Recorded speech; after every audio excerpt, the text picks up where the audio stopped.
Welcome back, everyone, to another edition of the Moving Screen Podcast. I'm Brendan Quinn of The Athletic. I'm here with Dylan Burkhart of umhoops.com. It's December 17th, 2018. The year is winding down, Dylan, and there's not great basketball to see us through to the end of this calendar year, huh? There is not. There's a lot of guarantee games and a lot of sloppy performances kind of across the country, really, if you look around. It's just that time of the year. Feast week is in the past, and conference play is still a couple weeks away. So that basically brings us to, these are like, I feel like the last couple, or the next couple podcasts, including this one, these are like the guarantee games of podcasts, where, we're not able to go with the full array of what we typically do, which is just breaking down Michigan State for a while, and then going into league talk. We kind of need to audible and throw something that's as entertaining as possible together for you fine folks. So this week we're just going all in on a reader mailbag. Unfortunately, no one is paying us a guarantee to listen to this podcast. This is true. I have not gotten my check for 90 or 110K, whatever these schools are giving out nowadays. I think that's about it, right? They're in about like Seems that like 90. It's usually in the 80-90 range. So yeah, I don't think that we're getting that cut though for this. But we will just touch briefly on the two games of the weekend. I was at both. Michigan on Saturday playing, who the hell did they play? Who was that? Western Michigan. Western Michigan. And then Michigan State on, don't look at me like that. Michigan State on Sunday playing Green Bay. One was a game, one wasn't. I don't think anyone would be particularly thrilled with Michigan's performance, whereas Michigan State, after kind of a slow start, they just hammered Green Bay, ran them right out of the gym. And but let's start in Ann Arbor. Dylan, despite, I saw some takes out there that maybe Western Michigan isn't too bad, and that they gave Michigan some run. I saw one person say that they exposed Michigan. I'm not buying that take. I think Western's pretty bad, and I think Michigan just played really poorly. So what say you? I think Western Michigan is in for a long year. They're not a good team. Their turnover issues are a big concern, and I don't think they're going to get fixed this year. I think it's more of a trend of Michigan not playing really particularly well since the Purdue game back on December 1st. They didn't play great at Northwestern. They slopped around against South Carolina, another team that's not particularly good. And they really haven't had that same level of intensity or sharpness that you really saw in the early season games, where I think there was really an attitude of, hey, we're going to prove that we're this team. We're here to beat you up and take names and then go on to the next challenge. I think after that Purdue and Northwestern game, it's easy to look at the schedule and not necessarily lock in, but it also seems like it could be kind of a slippery slope. What do you think about sort of this sort of lull? Well, here's one of the things that I kind of see in Michigan, and this is even in previous years, is whereas Michigan State plays that crazy up and down style where they'll look to just go up and score, and they can put together these crazy 20, 25-0 runs, blah, blah, blah. Well, if Michigan isn't just pouring in threes, it's not really going to go on a crazy run like that leads to these heavy blowouts. So there are, more often than not, in some of these buy games, guarantee games, they might let teams stick around a little bit longer than teams of its caliber. What do you think on that? Yeah, that's true when they play a lower possession right. game, so it's always going to be a little closer. But that's just in general. So like just kind of speaking to the fact that it is a game, it is competitive, whereas you might think it was a 24-point spread or whatever. Yeah, I don't know. I mean, I'm not reading too much into the way Michigan's playing right now. An 8-point win at home. I don't really think it was. Although it was a little bit in doubt. It was, a 6-point game, a 5-point game. It was certainly, they were 1 3-pointer away from everyone kind of 5-point game with 90 seconds left, freaking out. So, I think it's really hard to stay at a certain level all year long. And I think it's a good, I don't know, wake-up calls, whatever you want to call it. I think it's a good chance, though, for this team to not realize that, to realize that their shit doesn't stink, right, is basically a good thing. Suddenly some teams have scored on this mythical defense, and suddenly the offense that put up 84 points on North Carolina and was doing all these great things for stretches of time looks a little bit like the offense that we were talking about in early November, that we expected to struggle. The answer for how good Michigan is has probably been always a little bit more in the middle than what we've seen. But, there's various arguments that you can make for how good Michigan is, because the schedule looks a little bit different than what maybe people thought it was in real time, myself included. So yeah, I think they're not some juggernaut that's just going to destroy everyone. Like, that's not this team. They're good, and they win when they play the way that they play. And I think they've been maybe a little they've kind of gone out there and just looking to get some W's recently. It's been my feel of it. Yeah, it's interesting. You talk about the schedule, and their non-conference schedule has really not panned out all that well. The tournament in Connecticut was sort of a nothing. And really, you're looking at a situation where if they hadn't won at Villanova and beat North Carolina, they would have a really flimsy non-conference schedule. Those are really the only two wins they have over NCAA tournament teams, and probably all works out in the end because they won those games. But could be a little bit dicey there if you're looking back, and it would be a fairly weak non-conference slate, all things considered. I think those wins stand up, and it's just the big question is, does the alarm go off after New Year's, and can they come back to playing how they were playing against Purdue at home when they have Penn State and Indiana come to town over winter break still? You have to be able to get that back at some point, and it'll be interesting to see when that comes. Yeah. And you're spot on about that Mohegan Sun thing. I mean, George Washington is just terrible, and Providence goes and loses a home game to UMass last week. That just is not a great look. So yes, Michigan lost one of their best players, and lost one of their best players. Weeks. So yes, Michigan is 11-0, and they are rightly the number 4 or 5 team in the country, whatever.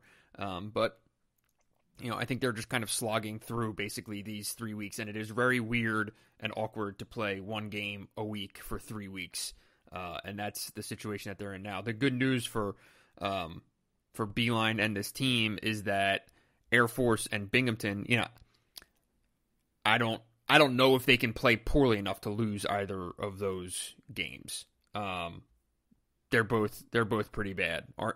Air Force just lost to Army. They lost to Pacific. They lost to High Point earlier this year. UMBC, Texas State. So they're not good, clearly. Binghamton. Then again, Western Michigan had lost to Nicholls State and USC Upstate in the last couple weeks. So it's not like Western Michigan's really a powerhouse. I don't disagree, and I think if Michigan wasn't at least pretty darn good, they would have lost that game, because that's how poorly they played on Saturday. So let's hop over to Michigan State. Did you watch the game? I did. I watched parts of the game. It was not all that. You weren't locked in? I did. What's that? You weren't locked in on this one? I was not locked in possession by possession. I'm not gonna lie. What were your biggest takeaways? I know that they started slow, but then it wasn't really much of a game for the next 30 minutes. Yeah. It was. They just ran them out of the gym. There was not competitive. Green Bay really didn't have remotely close to the horses to play for 40 minutes with them. The best news for Michigan State was getting Matt McQuaid back in the starting lineup, back on the floor, getting that rotation kind of back to what Tom Izzo has envisioned.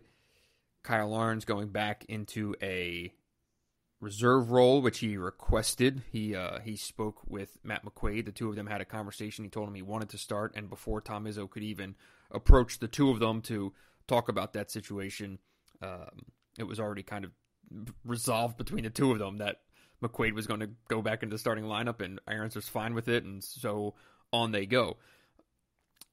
I still would like to kind of see some more of the freshman minutes. just because I'm curious to see these guys. But Izzo had a nice little rant about that yesterday when he was asked about Gabe Brown. Man, Gabe Brown made some shots. He did this. Could he be earning more of an opportunity? And Izzo did make the good point. Yeah, he made 3 wide open corner threes, and that's all well and good. But that doesn't really speak to the bigger picture of what is he doing in practice and what is he doing in other aspects of the game. You can kind of get a little flavor of the week feel there, and I really get the feeling more and more like this rotation it's not really going to be added to. I'm getting less and less certain that a guy like Gabe could crack into it a little bit more, or that Foster Lawyer has a lot of leash, or that Marcus Bingham. It's basically Aaron Henry is the only guy I think is going to be locked in once league play starts in 2 weeks, and that really doesn't have much to do with yesterday's game. But I don't really know any takes to bring out from that game. I mean, Nick Ward made every shot he took basically against a team that had, I might as well have been out there trying to defend him. So they kind of just did whatever they wanted, and I think it's going to be more of the same on that against an Oakland team that's struggling and a Northern Illinois team. We just need to get to January all around because I don't really know what we're watching right now. Yeah, it seems like December is just the month for everyone to ask head coaches questions about why freshmen don't play more, only to not have them play more. That's right. It seems like a similar trend going on in Ann Arbor. Don't worry, we have plenty of mailbag questions to address the Brandon Johns saga of 2018, and I look forward to that. Ready to jump into this thing, man? Let's just get into it. Yeah. The first annual moving screen listener mailbag extravaganza getting underway here. This is very exciting. We are going to start with at Moodini31, Rick Moody. Who gets the minutes down the stretch this season as the backup 5? Austin Davis or Brandon Johns? Are you surprised at the lack of freshmen playing outside of Iggy? I thought we'd see a decent amount of Johns and DeJulius this season. This will basically just encapsulate all of the Brandon Johns, Austin Davis, Michigan freshman questions. We're just going to tackle the whole thing all together. So congrats, Rick, on getting the question in. Dylan, we start with you. So Beeline said after the game on Saturday that he thought Johns and Davis were very close in practice, but he went with Davis because of the matchup. I found that comment interesting because Johns really hasn't played at all, and Austin Davis has been the first big man off the bench basically every game. Austin Davis actually probably played one of his better games of the year against Western, but it was also kind of a matchup that really suited him. I have not been really convinced by anything that either of them have shown. I would say backup center is probably the biggest hole in the rotation for Michigan right now. Even the Isaiah Livers look, which looked really dangerous in maybe early November, hasn't really been all that effective. That's probably for another question, but I really have no idea who is going to get those minutes. I'm also not that surprised because of how much experience Michigan has that guys like DeJulius or Johns haven't cracked the rotation. Either way, Michigan needs to figure something out because right now, if John Teske gets an early foul or 2 early fouls, everything kind of slides apart. I get the intrigue of Johns, but it's going to be hard for, I think, Beeline to not go with the guy he trusts a little more when he's saying things like Brandon Johns isn't calling out the right ball screen defense or something like that. That's just, you would rather hit a ground ball to second that can advance the runners than maybe strike out or hit into a double play. I don't know if that's the right baseball analogy. I'm crossing sports, but that's kind of where I fall on it. Where do you think? Well, all right, let's first start on why Otis woke up. Let's start on why there's no mailman or anything here. Hold on a second. Understand, I think the root of the matter when it comes to Johns, you have to first kind of understand, I think, why he's not playing.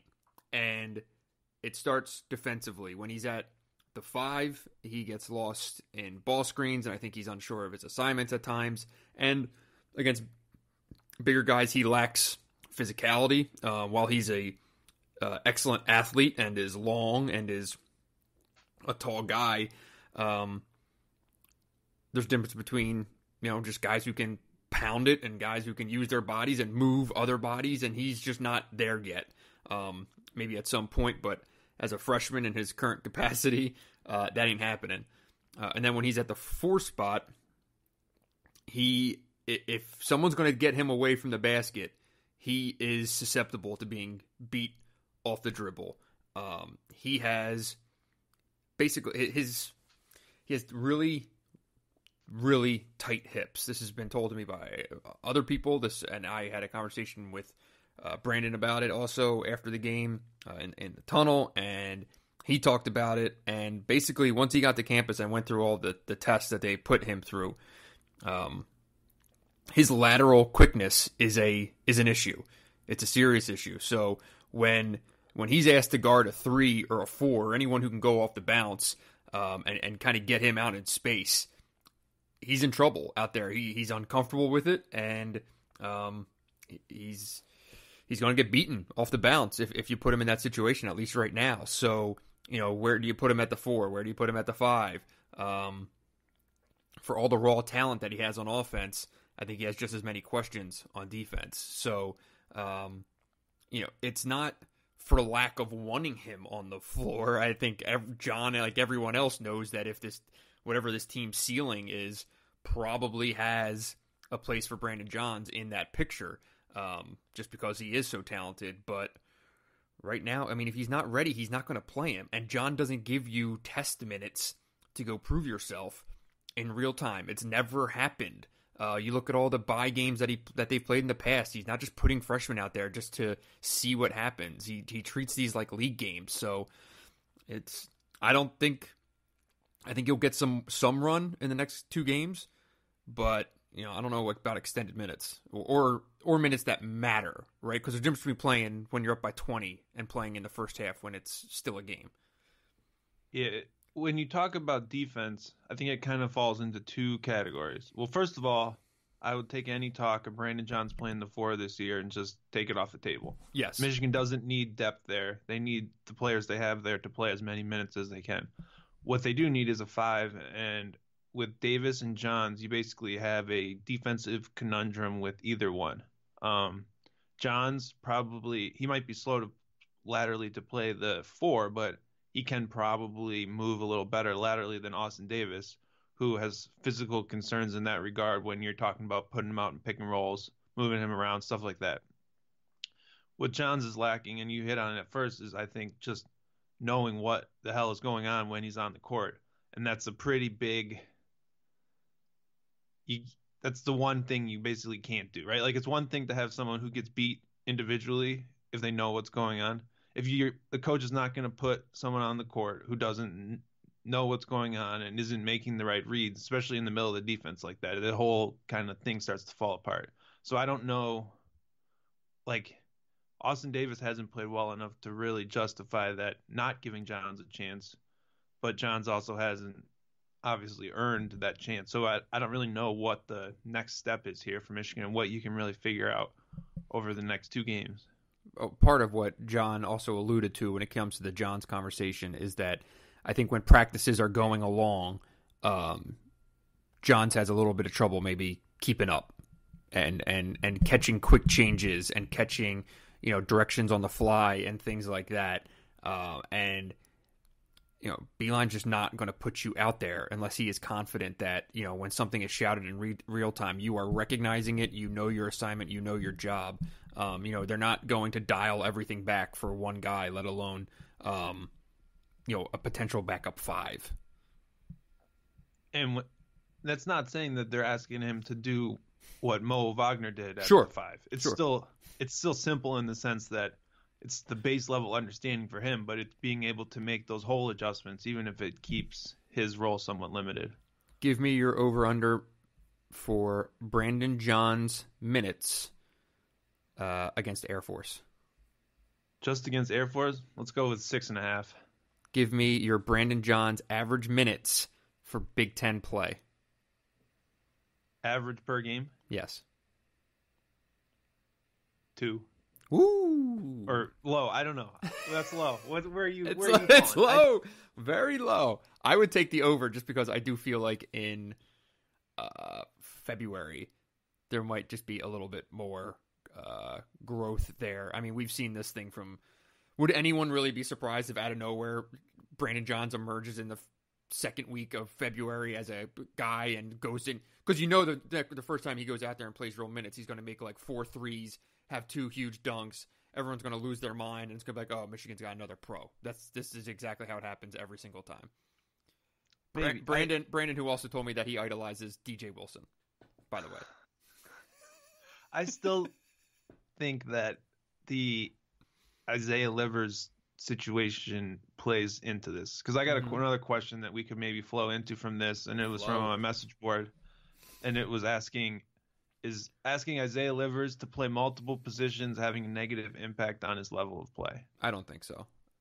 So where does he fit into this equation? He can't be the backup center and play 12 minutes in the first half if Charles Matthews gets 2 fouls. Well, yeah, that's true. I mean, I think you can ask him to play multiple positions, but right, if it's in an instance where you can't do it all in one shot, that's I think those are 2 separate questions, though. Does this diminishing his play? I don't think so. I think Isaiah Livers is a guy who can do a lot of great things. He's not an all-league player, so if you're going to expect him to go out and make multiple threes and get multiple dunks and do all these things in every single game, I got bad news for you. Like that's not going to happen. So to expect him to have these top-notch performances every game is just not feasible. So to the other part of that question, though, yeah, I mean, this is the perfect example of like why Johns is such for a guy who's like the 8th guy or maybe the 9th guy, whatever. He is kind of a skeleton key that if you can get him right, it opens up a lot of other doors, and it just makes everything a lot more flexible. And I think you're going in every game saying, okay, well, if A and B goes haywire, they could be in serious trouble, because they just have no fallback plan in so many spots. So what do you think Brandon Johns, the get everything right version of Brandon Johns, looks like in February or March? Like, what do you say is the ceiling for what he can contribute on this team this year? Can adequately, not excellently, can adequately defend a ball screen at the 5 spot. Just know where he's going, right? Because he's athletic enough. I think he can stay with most guys. He's not some bumbling guy. I mean, you watch him run and jump. He is an athlete. So adequately defending that, showing that he's got the nose to go get a rebound when you want it, because I think that's a thing. He shies away from contact a little bit. He doesn't play with any violence. He doesn't kind of attack in that way. Things have come very naturally to this guy for a long, long time. Playing basketball up in Lansing is different than this, clearly. He was the tallest guy on his team by like 5 inches for like his whole life. So he's got to go learn how to go get a rebound, because everything else, I feel like doing pick and pop, hit a 3 or be able to roll, catch, and finish a dunk. Like I think he can do that all day. It's those other 2 things he has to be able to do. And then, recognizing assignments and recognizing changes and recognizing switching patterns, I guess, whatever Yaklich is asking him to do on a day-to-day basis. Easier said than done. Absolutely. But if he can do that for 7 minutes a game, give you a bucket, give you a couple boards, give you a putback dunk, and not blow an assignment on defense, well, this team changes pretty dramatically, I think. I think so. I think the thing that I always stood out about his game in high school at UIBL was that he was really a pretty good straight line driver too. So he can give you that pick and pop and then pick and pop and drive also down the line, which I think could be a nice little wrinkle in that regard. It's hard to know when the light bulb will switch on, right? the moment you go from being lost or in tape delay, as Beeline likes to put it, to knowing your rotation and before it happens, it's just guessing when that's going to actually change, I think. And one more interesting thing on Johns, when talking to him one-on-one after the game, I said, what do you make of all this fascination about you? And he kind of gave me this perplexed look. I said, do you mean you mean to tell me that you're unaware that everyone's the great mystery of Brandon Johns, and when are you going to play, and what can you do, and all this? He goes, no, I have no idea. I'm not aware of it at all. I'm not sure I'm buying this, but that's where he comes from. If people are wondering how he's taking all of this, but he was generally, though, really, really positive, and he gave a lot of good answers. I think I tried to ask him some stuff when he addressed the media on Friday. He was the only player that was made available to the media, and he was kind of being spoken to as if like it was a foregone conclusion that he was about to get minutes, and I was kind of sitting there saying, if this is a close game, I don't know if this guy gets on the court the next day, and lo and behold, he didn't play. So like I think he's no further along to getting minutes now than he was a week ago or 2 weeks ago or 3 weeks ago. Now maybe if the right assignment or the right matchup comes up, perhaps, but he's still got a long ways to go. But when I did talk to him, it was generally encouraging, positive stuff that he was saying. And, I asked him about the biggest story last week was Javon Quinterly and Villanova. And, like this is the culture of college basketball. So I had a couple people ask me like, why would you even bring that up? And why would you, talk about player transfers and all this stuff? I'm like, this isn't Candyland. Johns is a smart kid who knows what the world is, and he hears the same thing that everyone else is saying and all this stuff. So yeah, let's talk about it. And he said he has no second guesses and he's fine with it and his process. And I think he's been humbled by what he doesn't know. Let's put it that way. And like, it'd be one thing if he felt that he were dominating at practice and not getting run, but he's not dominating at practice. So I think he knows exactly why he's not getting any run. So I found that pretty interesting, though. But you can read that on theathletic.com, and if interested in the saga of Brandon Johns. And just closing the door, I guess, on the freshman, do you see any chance of another freshman cracking the rotation, or it doesn't really seem like, so you've got DeJulius, Nunez, and Castleton. None of them really seem that close. I don't know. What do you see anything there? Is that worth talking about, or I don't really think so. I don't see it happening. Barring an injury, if Xavier Simpson goes down, that's a bad scene, and obviously you have to change things around and give a guy like DeJulius some minutes. But I think you could say that for every program in the country. So. Yeah, and I see a lot of questions about, is a 7 or 8 man rotation enough? What about injuries or wearing down? The first thing is, you don't force feed someone minutes in competitive games to get them ready in case someone gets injured, right? You're not going to just do that. And I don't necessarily buy into the wear and tear thing. Last year, everyone was talking about fatigue with the condensed schedule, and Michigan played a small rotation and won a bunch of games in back-to-back. They seem pretty fine. Where do you come down? I mean, both Michigan and Michigan State are playing fairly narrow rotations at this point. Yeah, I mean, it'd be one thing if there were this large swell of teams playing 9 guys and 10 guys and things like that would make it in any way normal, but that's just not the case. I think a 7-8 man rotation is probably your ideal fit in terms of success. But yeah, I mean, you can plan for injuries as much as you want, but then what if you don't have an injury? So you can't coach hypotheticals always. So I think if they had reason to expand it, they would. Right? That's a good way to put it. If there was someone doing something in practice, Beeline is, I don't know, we always deal with the perceptions of Beeline. He's stubborn in like some things. This isn't one of them.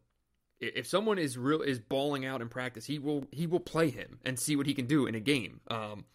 This isn't some like I refuse to play in a larger rotation, so these guys are not going to get an opportunity.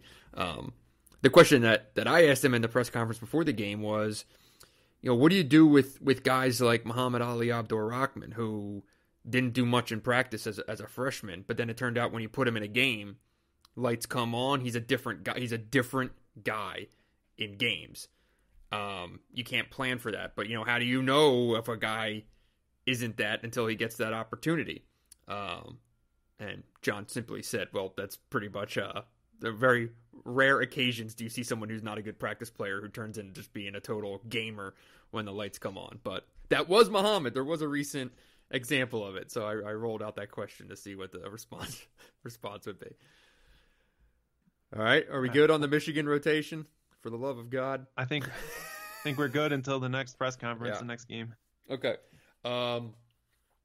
At Mark D'Antoni, A2 Mike, is Dylan doubling down on his pick of Indiana to win the Big Ten? I'm curious about this myself, and Mike would like us to handicap the Big Ten race, which I'm definitely down for. So, Indiana has won 4 games in a row now by a single possession. One on a buzzer beater against Butler over the weekend. I'm not doubling down on my projection because generally that luck is probably going to run out at some time. They have talent. I think that the Jerome Hunter injury really sort of limited their ceiling. He was a guy who I thought probably could be a 1 or 2 year and pro sort of wing talent, and talk early in the summer and stuff was that he could be. They just sort of have a lot of. They have Romeo, they have Juwan, and then there's nothing that really pops from the other 3 spots on the court, and that's they'll be in games, they'll play tough, but I don't know. The offense hasn't really wowed me. I'm definitely not doubling down. How would you handicap the race? I think they'll be in the picture, I would say, but I'm not buying any more of that stock. We're just gonna let it marinate for a while. Interesting. It feels to me like you're ditching them because they've done everything that you could have asked for them, as you being the mayor of Archie Island. I'm holding my stock. I'm not buying anymore, but I'm holding it because it's probably still some good value. The Big Ten, I don't see anyone running away with it, so you could get a situation where somehow the schedule will shake out, and you never know how things end up at the end of the year. We'll see. All I know is a big old matchup setting up for January 6th when Indiana comes up to Ann Arbor for possible top 10 game. What's Indiana ranked right now? Top 20 game? Not sure. We'll say top 20 game. Top 20 game. I believe Indiana will come into Ann Arbor at 12-2 overall, most likely, and that should be pretty good. Handicapping the league. If I'm going betting odds on the board, I'm going Michigan plus 120. Wow. Michigan State plus 150. Now, Ken Palm has them both at 14-6 projected. So I'm starting there. And any flags on the play or anything? I think that probably implies that they're a little farther ahead of the rest of the field than maybe you intend to, or maybe you do mean to intend to. I mean, that's almost even money for one of them to win the league. I think that's pretty fair right now, as of December 17th, because I go Wisconsin plus 300. So I got to jump there. I go. Okay. I got a bunching here. Wisconsin plus 300, Indiana plus 350, Nebraska plus 350. Yep, I think that would be the next group of 3. I could see any of those teams finishing within 2 games of the top. Mm-hmm. Right, and last year, it sort of felt at this point like it was going to be a runaway. This year, I think you're going to have at least those 5 teams bunched up right in the thick of things. I'm looking at Bart Torvik's site, and he has a strength of schedule stats for the conference, and based on the conference teams you actually play. Wisconsin has the easiest strength Absolutely. of schedule of any Big Ten team. See, I would have put Indiana ahead of Wisconsin if they were playing identical schedules, but Indiana has Michigan twice, Michigan State twice, and then by far a more difficult overall schedule than the Badgers. But So maybe your podcast co-host should have looked at the conference schedule before picking the Hoosiers to win the league. this is true. The pick gets worse every week. All right, so then if your eyes are wandering down the board a little bit, though, I go Ohio State plus 500, and I go Maryland plus 700. You feeling cheeky on either of those? I think Ohio State's the value bet down the board, the sleeper team to take a look at. Mm-hmm. I think they'll just hang around. They already have 2 Big Ten wins under their belt. They play Rutgers twice, Illinois twice, Northwestern twice, Iowa twice. That's a good pick. Value. You're right. They play Michigan once, right? Do they play Michigan State twice? Yeah, they do play Michigan State twice. That's I think where you would look for some value in the odds right now. All right, plus 1,000. You have the trio of Minnesota, Iowa, Purdue all together. I don't think much separates those three right now. I'm not touching any of those. Everyone else, you're off the board. Get out of here.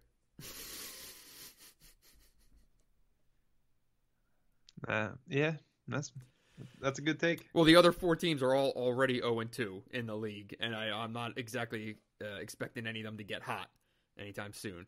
Iowa, I feel like I'm being generous by putting them in that other group, even though they're 0-2 in the league, coming hobbling out of the gates. So you set the odds. Where would you put your chips down there, though? I like that value bet that you just sold me on Ohio State. I can tell you that much, given the schedule. I think Nebraska is a sneaky team as well. I'd probably throw a couple bucks there. And then I think overall, because the potential of its defense, I think Michigan is a good bet as a favorite. Yeah, I would go with that. I think that I'm not convinced that there's this huge gap between Michigan and Michigan State and those other 3 teams. So I think you would probably get the most value hoping that Wisconsin, Nebraska, Indiana, Ohio State sneak up and share the league. All right. I understand your point, but I would title or outright this year. Ooh, odds are probably for a share. Yeah, you'd have to think. Yes. So on like the whole gap between those two, I just feel like if you just take the collective talent of Michigan State, they're just better than that next gap. Might be a little overly simplistic, but that's kind of my thinking there. You got a question? Or you want me to just keep firing? No, I got one. Let's go here. We've got. Hold up. Do you have one ready? I'm sure. Pulling up the screen here. Oh, no, these are more Brandon Johns. Let's get a Michigan State one. Which, if any, my God, with the freshmen, which, if any, freshman do you see earning an expanded role in Michigan State's rotation? None of them. I think you have Aaron Henry, and the other guys will get some run here and there, but you already have a pretty locked down lineup of upperclassmen. Michigan State has, let's see, between Ward, Winston, Langford, Goins, Tillman.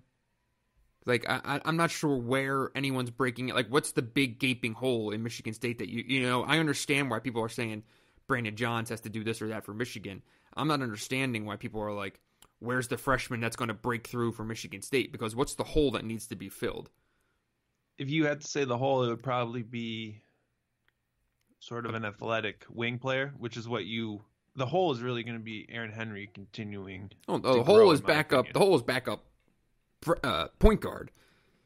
But I think it's, Foster Lawyer's just a ways away from proving that that's going to be a thing. And, I think you could make a case for having, it'd be great if they could have some extra length on the front line when they need it. But Marcus Bingham, is 180 pounds. So, yes, he's long, but I just don't know if he's physically ready to play in the league. Gabe Brown, is Gabe Brown going to bust in and legitimately take minutes from Kyle Arns, Matt McQuaid, Aaron Henry? None of those guys are over the moon good, but Tom Izzo is probably going to go with the experience over a guy who just is basically standing in the corner looking to shoot threes. Yeah, and it's always seemed like Henry kind of gives Michigan State something in a spot when they need it, and I just think there's room for his role to continue to increase. Right. I don't consider him being in this conversation. Henry's in the rotation. And the other thing is, when your biggest hole is your backup to your best player, the answer is probably just to make sure your best player can play more and more minutes. Agreed. You know what I mean? Yeah. You're never gonna, sort of like when Michigan had Trey Burke and Spike Albrecht, they were never trying to find more minutes for Spike Albrecht. It was just for an emergency so that he could play 2 minutes, or you know what I mean? You don't want to take Winston off the court. Right. The thing is that if Lawyer is just can't do it, you kind of run into the same problem that we have with the Michigan conversation of, asking Isaiah Livers to do multiple things. If you have Matt McQuaid playing, 5 or 6 quote unquote emergency minutes as your backup point guard, well now, now you have a spot to fill in his spot. Now, I think they have bodies to do that, but there's always going to be a residual effect. So, end of the day, I think Cassius Winston's going to be playing 35 minutes a night in league play. So I don't know how much of a hole it is, but I just don't see any of these. I think Gabe Brown has the most potential to do so. I just don't know if that's going to happen. And the other guys I just think are a little bit in over their head right now. All right, I've got a good one here from Cullen Peters. What would the starting 5 be if you combined Michigan and Michigan State's rosters? Oh my God, this is gonna open the Xavier Simpson, Cassius Winston faithful coming out in full force. Let's start at center. We'll go backwards. We'll go from the top down. All right. I will take. I'll probably take Nick Ward there. I think you have to take Ward. Yeah. I think you worry about your defense a little bit, but right. That's the only question in my mind. I'm not pausing on Ward versus Teskey when it comes to offense and a lot of other things, but defensively, it's the gap is as close to the gap on offense between those two. Yep, that's a good. You wish you could just smash the point guard and the center into one person in this debate. You would have a literal super team. Yeah. Power forward, we'll go with Brazdeikis. Yes. On the wing. So now this is Matthews and McQuaid. I guess that's how. Yeah, I guess that's how it would be. Right. So that would probably be. I would go Matthews. Yeah. And then the 2 is an interesting one. It is interesting. Poole versus Langford. If I'm going into a big game tomorrow, NCAA tournament game, I'd probably be more inclined to go with Langford. Just for the overall. I'd take Poole. Okay. What's the argument there? The argument is that he is a more dynamic playmaker with the ball, and he's growing into that almost by the day. He's shooting better than Langford this year, and all of a sudden he's playing defense this year, which is probably the most surprising element of it to me. I just think he's obviously less of a track record to go off of, but he can do more with the ball when he's on the court for me. Yeah, the thing is that if you're talking in a situation like this, Langford, they have to run. So a lot more is asked of Josh Langford than is asked of Jordan Poole, I think. So I think if you surround Langford with the debate or the hypothetical that we're creating here, I think he'd probably fit in, or maybe give you a little bit more all around than Jordan would. But I mean, you make a good case. It's that one's tough. That's probably a toss up. But yeah, I'll stick to my original guns. So I'll take Langford there. And now Simpson and Cassius Winston. I mean, on paper, and if you talk to anyone outside of the state, it's a no-brainer. It would be Winston, who is roundly considered to be an elite point guard, which, yeah, that's a real thing. I know a lot of people pick his game apart, but the problem is that when they go head-to-head, Xavier wins. Every time. Just about. No, what is it? I think it's 3-1. Is that the head-to-head? That sounds right, but, with the ones that have gone the Simpsons' way have been pretty dramatic. So,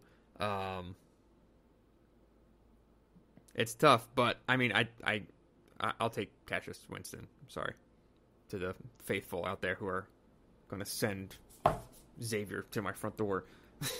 Yeah, I got a lot of angry people when I published that Big Ten top 25 list with Inside the Hall, and we didn't have Simpson on the top 25, and we had Winston in the top 5. And the one thing I will say about Simpson this year is I think he's really grown as a passer. Mm-hmm. He is creating a lot more offense than he really did for most of last year.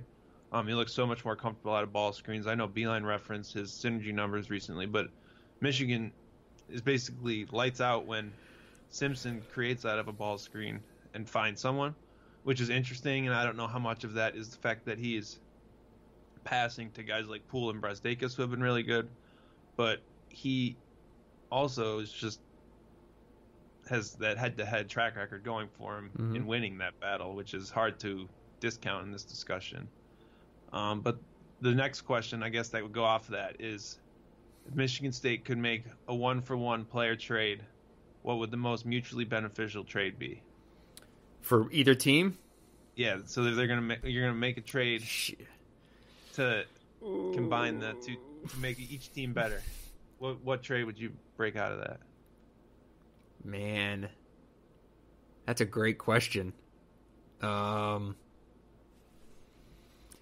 hard to make a mutual beneficial trade because both don't have very many expendable parts. I mean, well, if I'm Michigan State, I'm going to take Brasdeikis because I'll put him at the 4 over.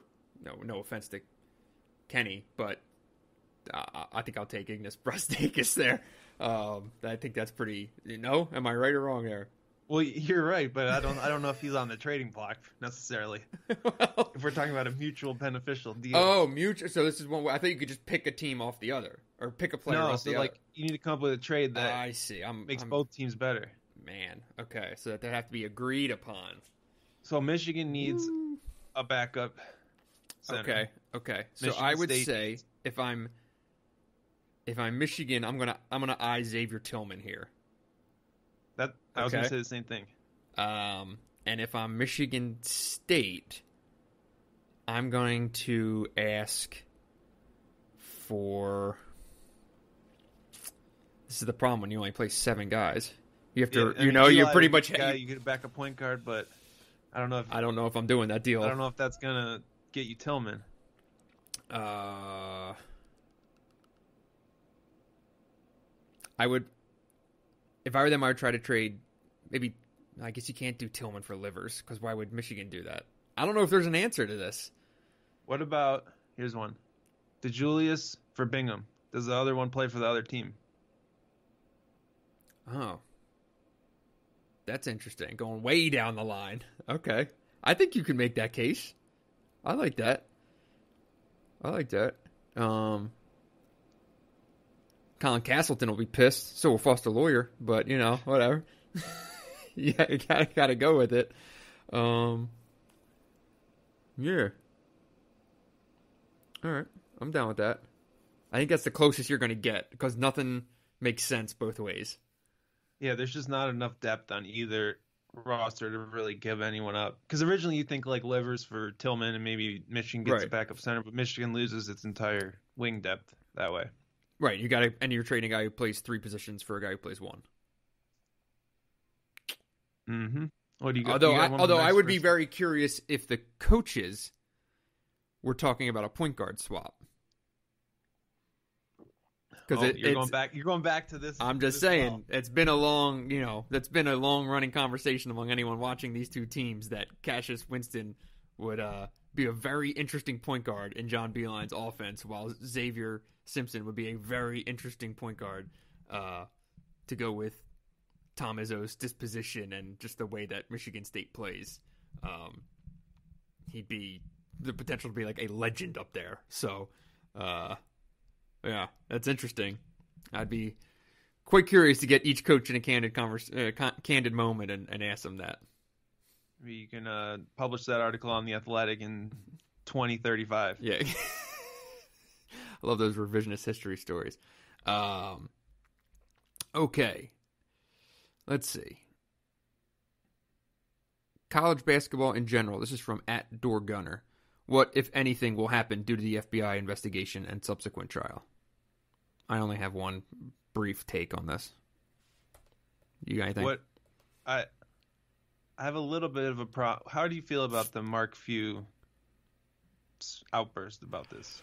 I like the fact that I like to hear a coach say something about it. I'm the same guy who wrote a column last year saying that John Beilein needs to be more outspoken about it. And when he was asked about what Few said, he said nothing. I feel like if you're the guys who are doing it the quote unquote right way, I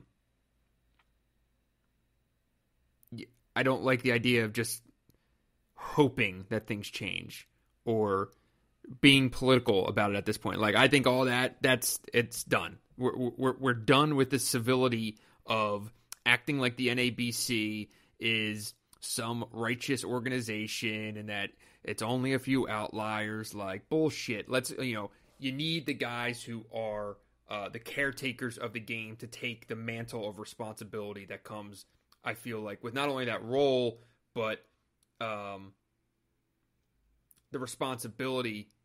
You're making $4 million a year because of college basketball. So how about we protect college basketball and make it at least something resembling what it should be? And if you have opinions about the direction of the game, sitting on them for the sake of decorum is a waste of my time.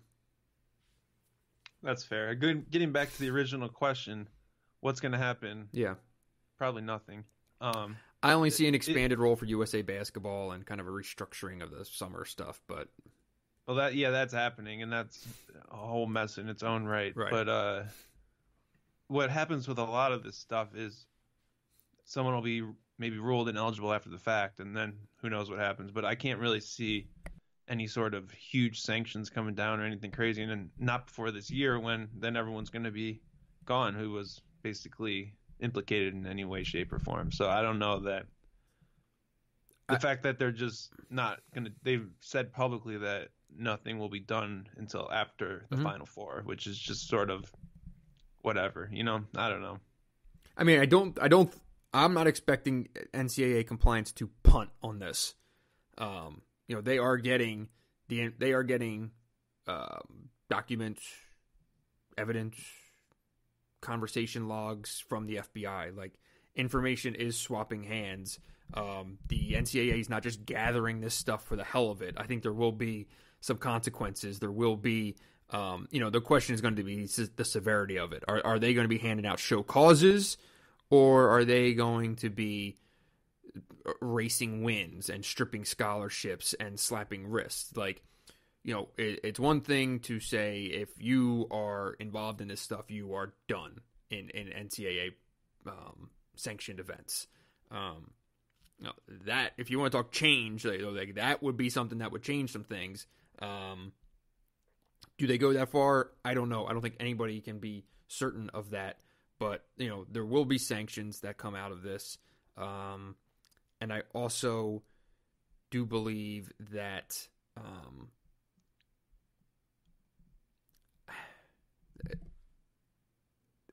the structure within, or the structure that exists with the relationships between these shoe companies and these universities, I think is still at the core of everything that we are talking about. How can you have the biggest issue, or the biggest troublemaker, so to speak, for lack of a better term, is shoe companies and their money. And they're also the ones who are providing the most money outside of television for these college basketball programs. So how can you be both? Until these schools are willing to take logos off their clothes and put money back on the table, nothing ultimately is going to change. So that's what it really boils down to. Who's the money behind USA Basketball? Right, Nike. So money's not going anywhere. You're it's still going to be green, and checks will still be cashed. Yeah. All right. My turn or yours? I've got one here. Who will win the Big Ten Freshman of the Year, Romeo or Iggy? I will say Romeo Langford. Michigan will always have the benefit of being able to rely on multiple scorers more than Indiana will. They don't need Ignas Brazdeikis to take over every game. Indiana, like you said earlier, is Juwan Morgan and Romeo. And Romeo, I don't know how much better he will get this year. The only problem in this debate is, I think you could probably make the case that Brazdeikis has been better than Romeo so far. So the other part of the conversation is reputation, and more people but have always kind of just assumed Romeo Langford's the best freshman in the league, and usually it's hard to break assumptions. Before the year, I thought this was a slam dunk, and it would be Romeo Sure. easy. I'm not necessarily sure that's the case now. I mean, if Michigan wins the Big Ten and he keeps playing if he's the leading scorer on the team that wins the Big Ten, it's probably hard to not give him Big Ten Freshman of the Year. I agree. Romeo's been good. He hasn't been otherworldly like his hype might have suggested at this point. So I don't know. I think Iggy has a better chance than you would have thought like a month ago. He's up there, right, on the Ken Pom all-conference team. Like, his numbers are very, very good. Yep. And it's really fascinating because he uses so much offense without really ever being on the ball all the time. So it'll be interesting to see how his role changes and if his stats change over the course of the year, I think. But I would say it's neck and neck right now. Yeah, and, Romeo scored, I think, 13 or more points in every single game that he's played so far. There's been some rough shooting performances. Actually, not too much. He's been relatively efficient, right? He's been relatively efficient. He hasn't shot the ball well from three. They're shooting 22% from three. But he's also shooting 60% on twos. That's pretty solid number for a 6'6" wing. So, yeah, I mean, I think. I do kind of feel like Romeo is going to have some big-time moments in conference play as he grows up just a little bit more. And I'm not saying Brazdeikis isn't, but Brazdeikis, like I said, he doesn't have to be the man every single game, And if Indiana finishes top 4 with basically this duct tape together roster, it'd be pretty hard not for him to get the award. Plus the reputation, and he'll also get every vote from every Indiana voter, from the state at least. Oh boy, this question is tailor-made for you here. Heading back to Ann Arbor for the holidays, what are some current low-key bar wrecks? When I was in school back in the day, I was an Old Town fan. This is the only thing that you'd be more well-equipped to answer would be some sort of question about Big 5 basketball history. Do we have any of those? No, none of those. We'll have to wait for next week. Well, make sure everyone out there should go and read Dana O'Neill's story on the Palestra today, which is pretty awesome. But, okay, bars in town. Well, it would depend on what you're looking for. What's the name of this listener? This is from Jeff Walker. All right. My go-to spots would be Ravens Club. Best deal in the city there. You get a beer and a whiskey for $5. Can't really beat that. I don't think anywhere in town. The bar at Broncourt is also a strong, low-key spot. Old German, low-key spot.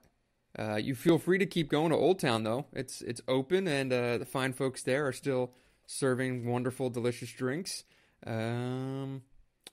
Low-key is... Ann Arbor ain't that very low-key anymore. That's not a word I would really use to describe many of the places in town. It feels like everything that's opening up has some kind of little kitschy thing to it. But the other one would be...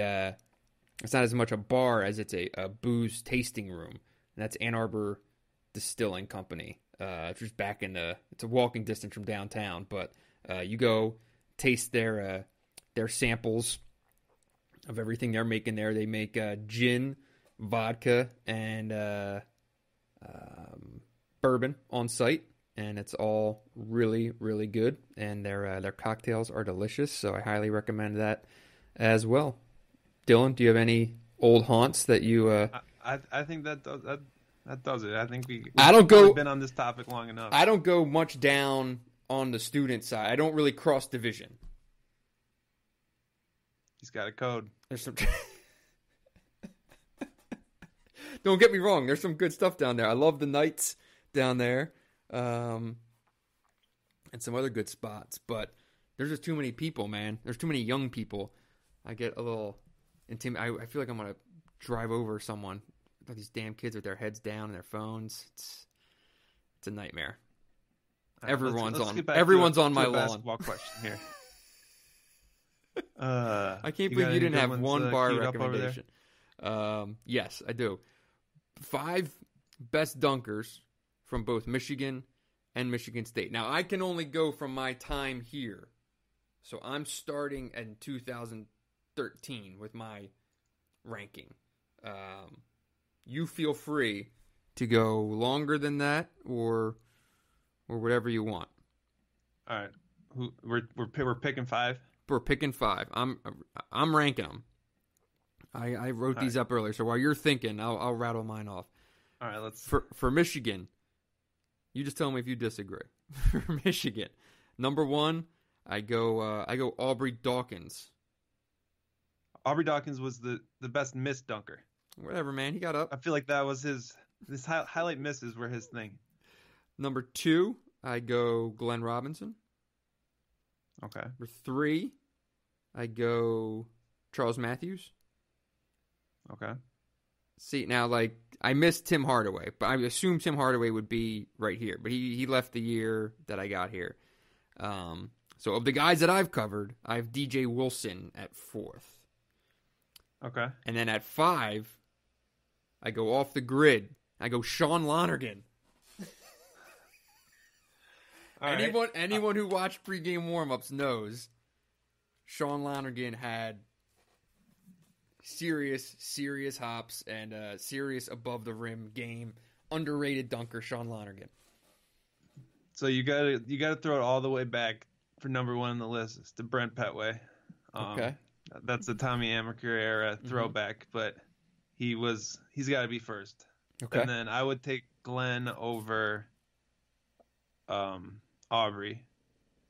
And beyond that, I would probably go Charles, and then I don't really know. I mean, you're getting pretty low in there's not a lot of highlight dunk. We're not missing anyone, are we? I don't think so. I can't think of. It's not really a great crop of highlight dunkers.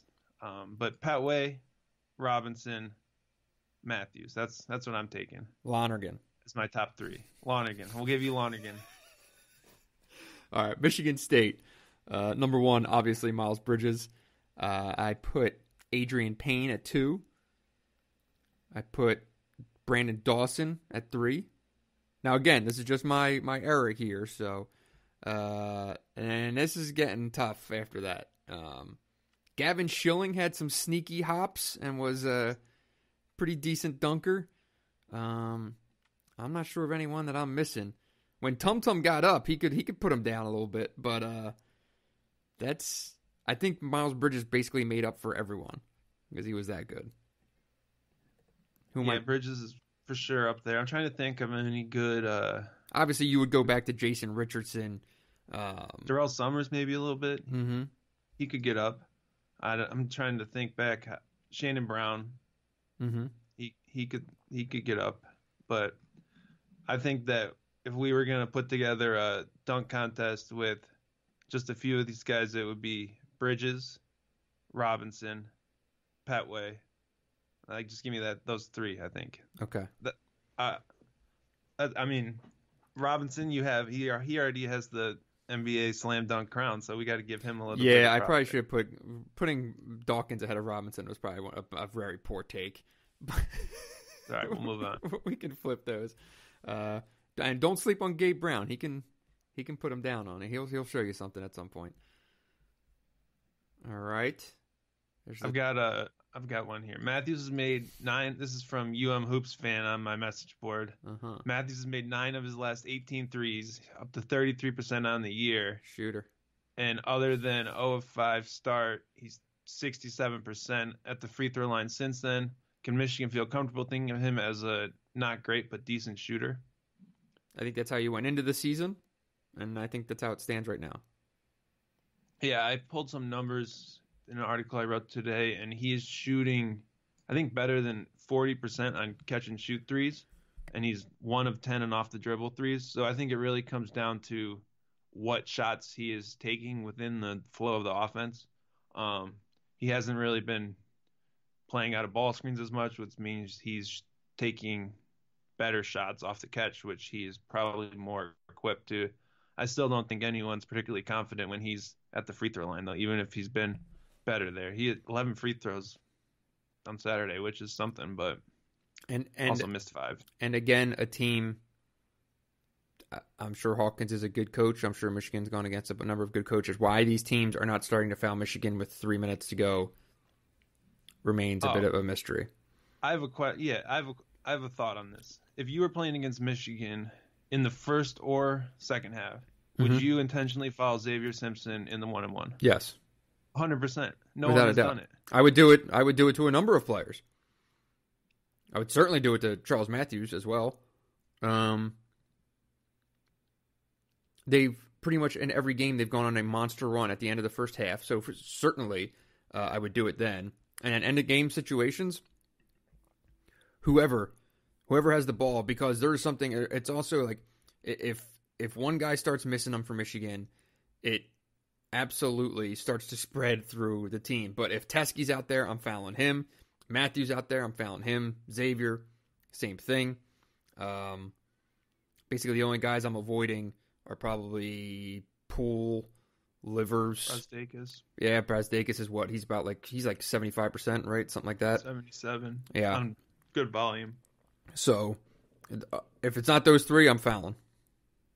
Do you think we'll see a team do that to Michigan this year? I would think at least some Big Ten teams will you remember know well enough to do a it. Team intentionally fouling whenever they get in the 1-on-1 in a college basketball game recently? Not off the top of my head, no. Because it'd make a lot of sense. And It it's would. really easy to do it with Simpson because he's got the ball in his hands. Correct. It's not like you even have to be creative in how you do it. But he's shooting 40-something% at the free throw line. There's not a great expected value of him going to the line for a 1-on-1. He's only made 7 free throws in 11 games.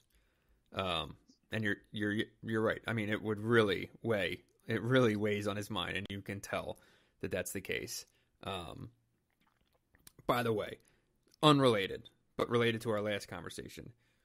What do you make of Jordan Poole's missed dunk the other day? That was pretty bad.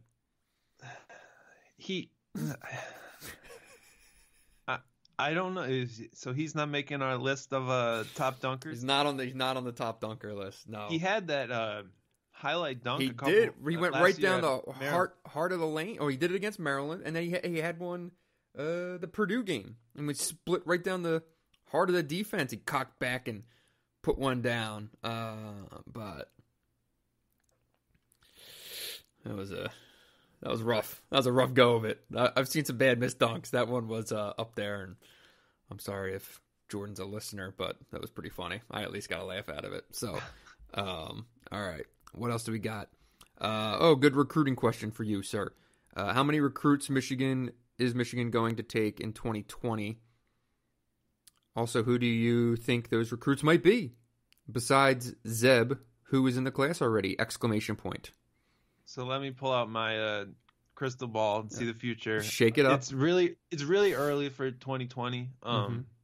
Most people are still recruiting some 2019s, and you really have a whole spring period where you retool your roster with sort of decommitments or transfers and all that. So it's really hard to say how big the class will be.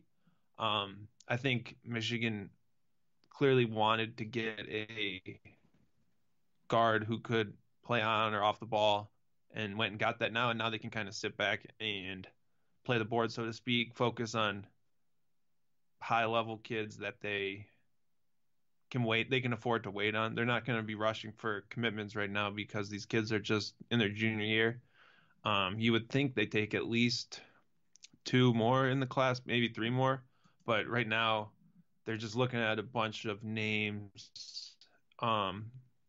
They've recently offered Walker Kessler, who is a really talented big man. He's like a triple Georgia legacy, but he would be a good fit for Michigan offensively. Beeline was out seeing this kid, Jabri Abdur-Rahim, I think yesterday or over the weekend. He is a talent. They really are looking, it seems like, to add a wing in this class. So sort of evaluating all the top 15 to 50 ranked wings and just seeing what kind of pops from that. But really, you have to go through the steps when you look at who they're recruiting. You have to say, has Beeline went out and seen the kid? Has he come and taken a visit? Then you have an offer, and then those are the kids that Michigan's really serious about, and they don't really have a need to rush in that process right now, I don't think.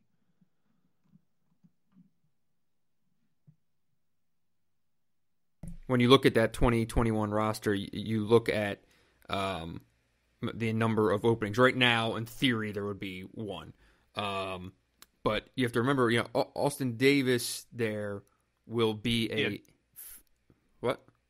2. Oh, yeah, Davis would be a redshirt. He'd be a redshirt senior. So he could be a possible grad transfer. I don't think that's a bold possible prediction. That would certainly be on the table. Jordan Poole, would he still be here? You also have 50-50? Potentially 3 point guards on the roster. And Ignas Brazdeikis, is he still there? A lot of people that aren't planning maybe to be there. Yeah, right, right. So that's always an interesting game of what openings might be, should be, could be. I don't know. Would be. And I think you have to think about wing scorers who could replace Poole, Brazdeikis, whenever. I mean, that's what the sort of hole in the roster looks like to me if you just look at that group. And what's crazy about it is you look at center. You're losing John Teskey the year before. Who knows what Austin Davis is right now on this makeup? You have 1 true center in Colin Castleton. Yeah, and you look at there's 12 scholarships, I guess, spoken for when the 2020 class arrives. Only really 4 or 5 of them have played in college, really meaningful minutes. Right. So you don't really know anything that you're getting from half of that roster, and the ones you do know might be gone. We'll see if Brandon John's playing or not is still a topic of conversation. Then I don't think so. Okay, what do we got? Got to get more questions out of my Michigan State people. We have way too many Michigan questions. But here's a good one, and we might be wrapping it up shortly after this one. Dan Bellinger, biggest recruiting win or loss of the Izzo era, and the biggest recruiting win and loss of the Beeline era. You want to start with Michigan State? Sure. I mean, I know that a lot of folks there really thought they were getting Vernon Carey. That's for sure. But the one that probably sticks with, I'm trying to think if this is a fair thing to say. Who was the cat? Who's the other cat that went to Duke? I'm blanking on his name. Chicago. Jabari Parker? Jabari Parker is probably the one that still bothers Izzo the most. And I think that's a fair one. And other than that, you would go way back to Weber, which is something that is still talked about around those parts. So I would say Weber or Jabari Parker for Michigan State. And the biggest win of the Izzo era, that's tough having not been here the whole time. In terms of perception, I mean, getting Miles Bridges, now it obviously didn't lead to the national championships and Final Fours that everyone was expecting, but on paper and what it meant at the time, getting Miles Bridges was pretty enormous, and beating out the likes of Kentucky and whatnot to do so, and keeping a kid, a Michigan kid, and keeping him in state, even though obviously he left for high school. But I don't know. I mean, I'm sure I'm missing a lot on Michigan State. I'm sure there's better examples that can be pulled up by people who've been around longer than I. But certainly, since I've been here, that's it. You have anything on state? I can't think of any notable one. I mean, I was thinking maybe Gary Harris was a big one, but I'm sure there have been bigger ones along the way. I think it's interesting to think about recruiting wins and losses. It's all sort of about leverage, where if you miss a kid, it's not necessarily that you missed, it's what you do next. And that sort of shapes the impact of missing any kid. Because in basketball, you're signing so few players that it doesn't really matter who you miss as long as you get 2 or 3 players who can make an impact, right? So when I think back to Michigan's biggest misses, it would probably be in that range coming off of the Final Four and Elite Eight, when they went after, like, Devin Booker was a big one where they were in early and didn't get, and then Luke Kennard in the next year. And then those 2 classes, they didn't really have a backup plan ready to necessarily go. And they ended up sort of with really the 2 down years that Michigan has had under Beeline. So those would probably be the big ones I would point to. You think of any other notable ones for Michigan? Misses?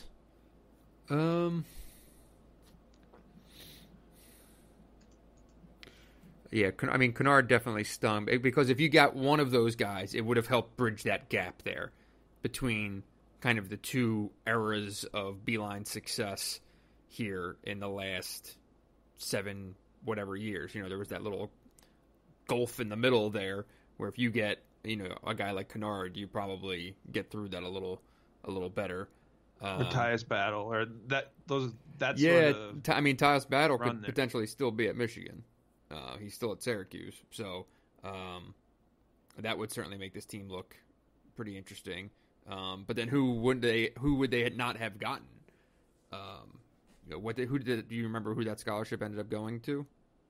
Ibby Watson. Okay, well, I retract my previous statement. Okay. So that is where you hit on leverage. Yeah, for sure. But at the same time, did they have a couple misses before they landed on Burke?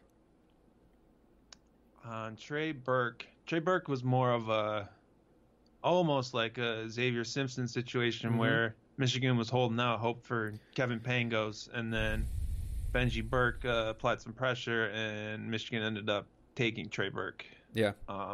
So that was how that kind of went down. But that does have, right? Like you could say Cassius Winston is a miss, but that's because Michigan ended up with Right. Xavier Simpson.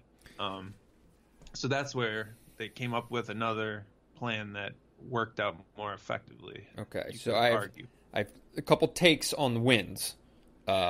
First of all, finding Mo Wagner was an enormous win that I feel like probably is underappreciated. The fact that that actually happened.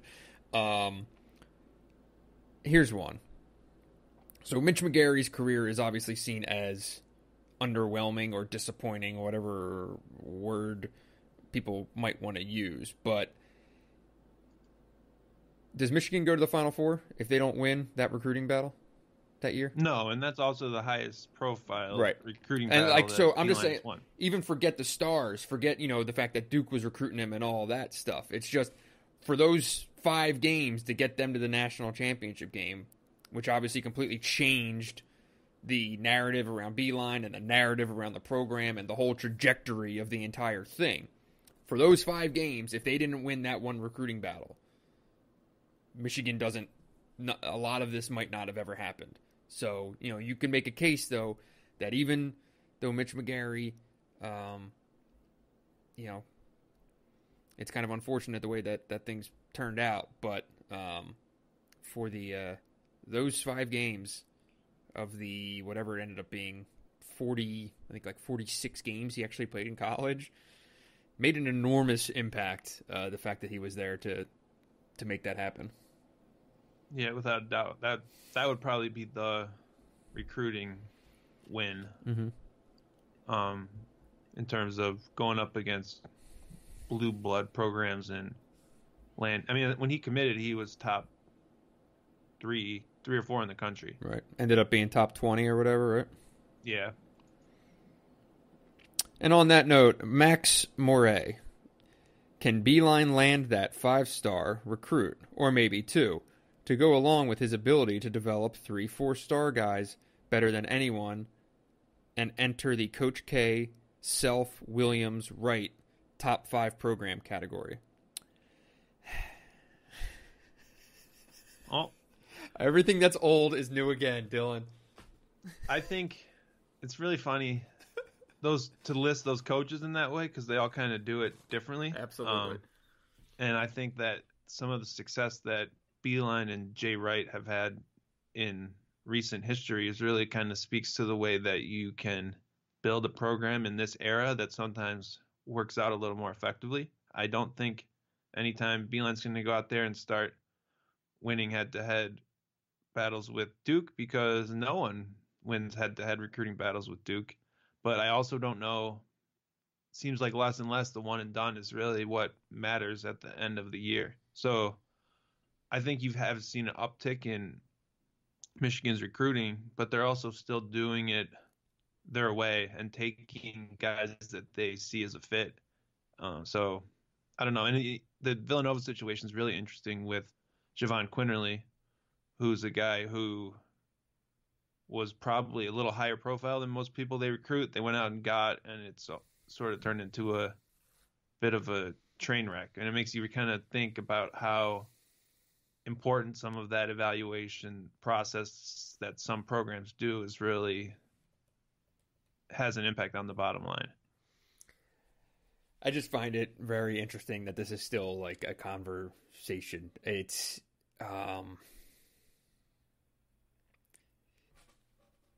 at some point, like I feel like folks just have to realize that there's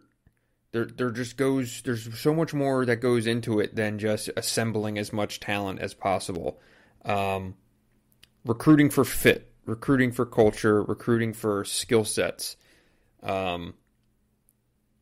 is proving year in and year out in college. I'm not just talking about Beeline. I'm not just talking about Michigan. I'm talking about programs that develop their players, keep some guys in house. Yeah, if you get a superstar one and done who's willing to come and play and be part of your program for a year, you certainly don't say no.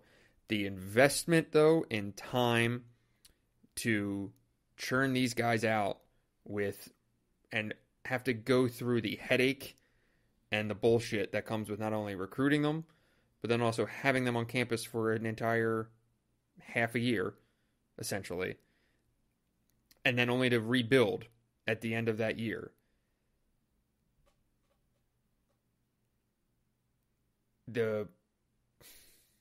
It just doesn't, the results across the country don't fit that being the model right now.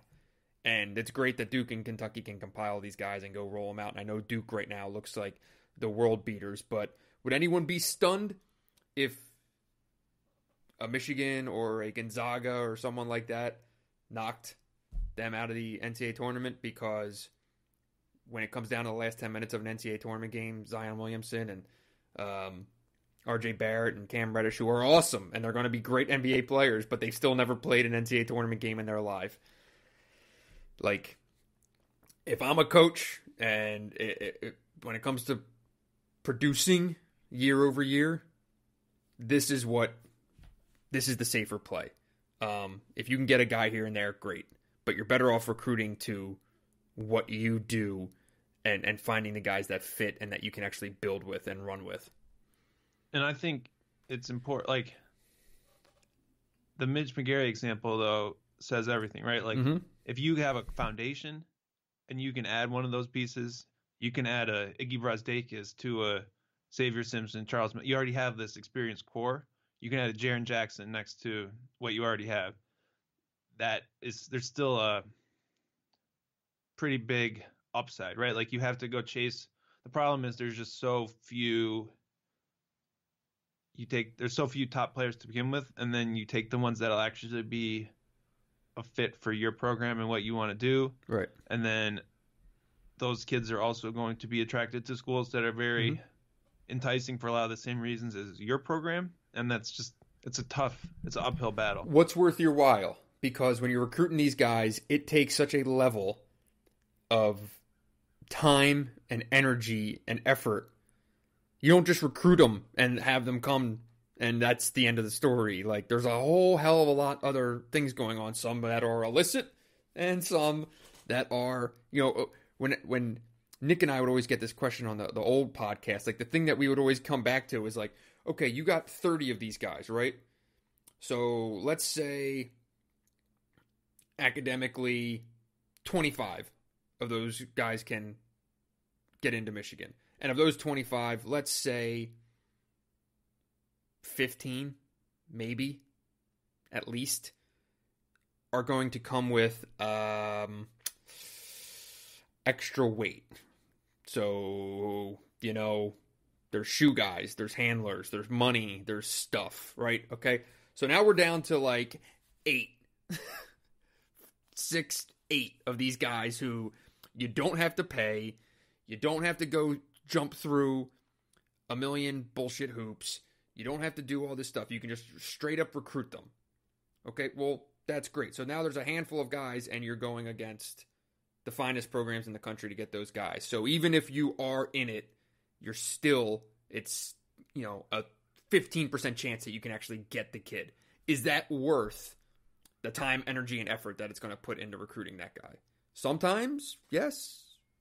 Or you get the guys that go with your program and you just try to win. And you take a team like last year's to the national championship game.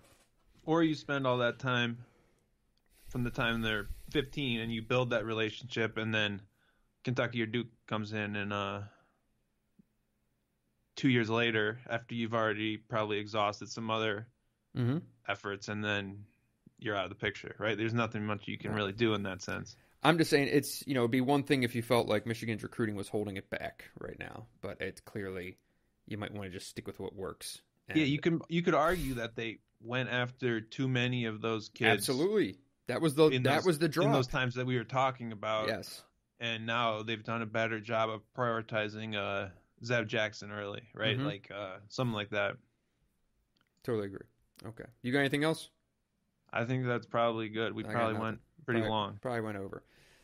Well, this was quite the mailbag. We had a dog incident. We had a neighbor incident. I don't know how this is going to be a big test of Dylan's editing skills, so I'm curious to see how it turns out.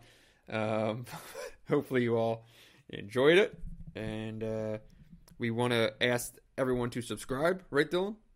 Subscribe, rate, review, share it with your friends. Download it twice. Makes a good Christmas present I don't know how that works, but you folks out there somehow figure out a way to gift this to people. Just email, hey, Merry Christmas. Here's a podcast you might like. And I think we'll go off on. We will record one more episode before the holiday, right? That's the plan. Okay. Well, then we'll worry about holiday well wishes then. So until then, for Dylan, I'm Brendan. Thanks for listening, and be sure to tip your bartenders and servers.